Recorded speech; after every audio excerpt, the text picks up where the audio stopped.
হেই হরে কৃষ্ণ বন্ধুরা, world of দেবলিনার আরো একটি ভিডিওতে তোমাদের সবাইকে জানাই স্বাগত। আমি চলে এসেছি এটা মায়াপুরে গোবিন্দাস রেস্টুরেন্টের একদম ওপরে। এখানে শুধুমাত্র পিৎজার জন্য এই যে সিটগুলো রয়েছে, টেবিলগুলো রয়েছে, এগুলো সবই কিন্তু পিৎজার জন্য। আর স্ন্যাক্সের যতগুলো আছে প্রসাদ, সেগুলো গোবিন্দাসের নিচের তলাতে। তো নিচের তলাতে যেহেতু অনেক ভিড় ছিল, কোনো জায়গা ফাঁকা ছিল না, সেই জন্য আমরা চলে এসেছিলাম এই ওপরটাতে। আমরা কিন্তু আজকে পিৎজা খাবো না, আমরা কি কি খাবো শুনবে? চলো, এই গরমে একটু তো শেক হতেই হবে, তাই না? তো আমরা খাচ্ছি এখন ম্যাঙ্গো শেক। এগুলো কিন্তু সবই প্রসাদ। তো এত গরমে ম্যাঙ্গো শেকটা যেন আমাদের কাছে হয়ে উঠেছিল অমৃতর মতো। আর এত ভালো লাগছিল। আর তারপরে কি চলে এসেছে দেখবে? তারপরে এসেছে বেবি কর্ন। এই যে এটা হচ্ছে বেবি কর্নের মাঞ্চুরিয়ান টাইপের। তো এটাও খেতে কিন্তু খুবই ভালো।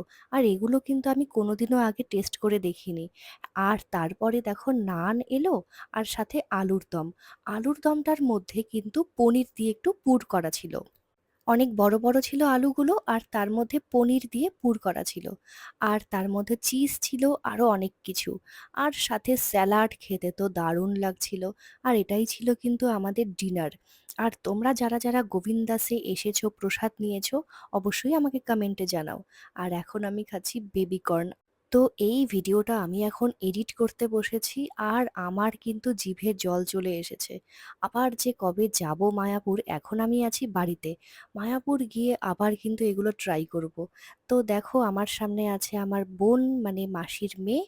আর পাশে কিন্তু আছে আমার মাসি। আমার মাসি একটু অসুস্থ ছিল, সেই জন্য দেখো কিছুই সেরকম খেতে পারছিল না। কারণ একটু সমস্যা ছিল। তো দেখা হচ্ছে পরের ভিডিওতে, সবাই সঙ্গে থেকো কিন্তু। হরে কৃষ্ণ।